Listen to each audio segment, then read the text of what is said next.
Et dis-moi Steve, on se trouve où là? Alors, on se trouve sur le panorama de la côte Saint-Haut. C'est l'un des plus beaux points de vue de la ville d'Elbeuf-sur-Seine et je t'invite à découvrir avec moi ce qu'on peut y voir. Au premier plan, tout d'abord, le quartier du Puchot, un quartier qui a émergé après-guerre, dans les années 50-60. Tu devines l'église Saint-Jean derrière la Grande Tour. Sur la gauche de la Grande Tour, un tout petit bout de la mairie. On devine le toit octogonal du cirque-théâtre. Et puis bien sûr, le méandre de la Seine, très bien décrit par Victor Hugo lors de ses voyages en Normandie, que je t'invite à lire. Il y a quelque chose qui n'a pas beaucoup changé depuis le 19e siècle ici, ce sont les moutons que tu aperçois derrière moi.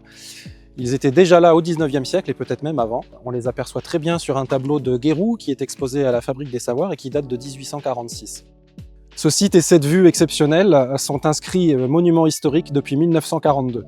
Alors il y a d'autres choses intéressantes à voir sur ce site et notamment ce calvaire qui a été érigé en 1851 en souvenir d'une chapelle maladrerie-léproserie qui se trouvait un petit peu plus bas dans la rue, qui n'existe plus malheureusement, elle a été rasée au 19e siècle.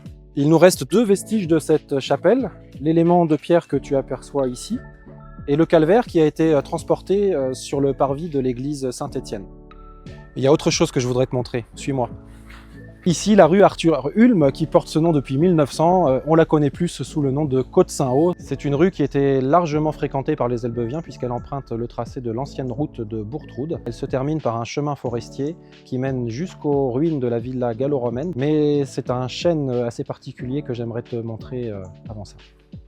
Et voilà ce que je voulais te montrer, un très vieux monsieur d'à peu près 400-450 ans, un chêne pédonculé qu'on appelle le chêne à la Vierge. Son nom est dû à l'ex-voto que tu aperçois juste là.